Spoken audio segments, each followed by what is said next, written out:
Le siège et la prise de Jérusalem par les légions de Titus en 70 constituent les événements décisifs de la guerre judéo-romaine qui met fin à la première révolte juive contre l'Empire. L'épisode est minutieusement décrit par l'historien juif Flavius Joseph, qui se trouve sur place. Pour contourner les défenses naturelles que constituent les profondes vallées situées à l'ouest, au sud et à l'est, les troupes romaines se lancent à l'assaut des murailles de la ville par le nord. Le 24 juillet 70, la forteresse de l'Antonia est prise. Le 10 août, le portique nord-ouest qui la reliait au temple est détruit. Le 30 août, le sanctuaire est incendié, puis toute la ville est rasée. Les murailles sont également abattues, à l'exception des 3 tours hérodiennes. Durant un demi-siècle, Jérusalem ne sera pas véritablement repeuplée. La ville est placée sous la surveillance de la 10e Légion, dont le camp est installé sur le mont Sion, et peut-être au sud du mont du Temple. Ce camp, construit en bois, n'a pas laissé de traces archéologiques, mais les nombreuses tuiles et briques en argile, estampillées des emblèmes de la Légion, attestent la longue présence de cette dernière sur le site. En 129 de notre ère, l'empereur Hadrien décide de rebâtir Jérusalem et d'y fonder une colonie romaine sous le nom de Aelia Capitolina. Cette décision est à l'origine de la dernière grande révolte juive contre Rome. La révolte dite de Bakoba ou de Ben Kossiba entre 132 et 135 qui conduit l'empereur à interdire la ville aux Juifs.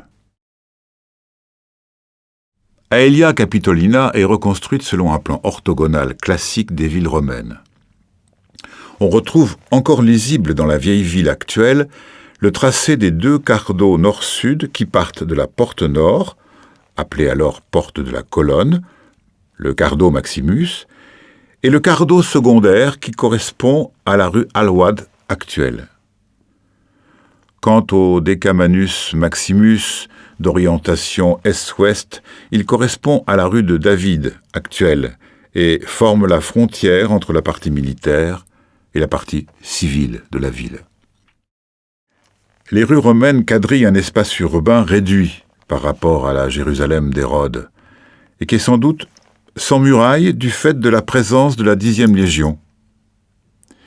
Dans la colonie romaine, les cultes païens sont substitués aux cultes juifs.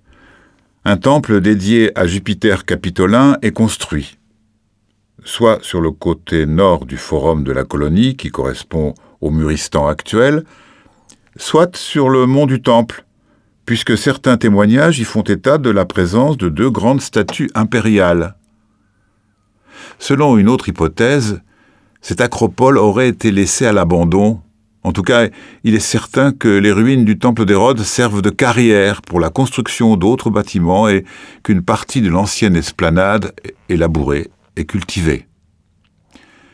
D'après la seule évocation tardive des monuments de l'Aelia romaine, due à une chronique byzantine, la ville était équipée de la panoplie classique de l'urbanité romaine, thermes, cirques, portiques marchands et même un théâtre. Mais leur localisation reste incertaine. En 2017, on a retrouvé un petit odéon en demi-cercle dans les fouilles souterraines à l'ouest du mur occidental qui remonte très certainement à cette époque.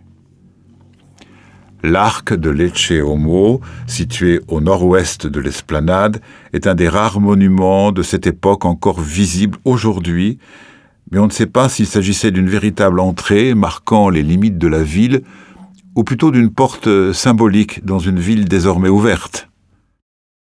En tout cas, Aelia Capitolina est bien une ville romaine, et l'usage du nom Jérusalem ne refera timidement son apparition qu'à partir du IVe siècle, au moment de la première christianisation de la ville suite à la conversion de l'empereur Constantin.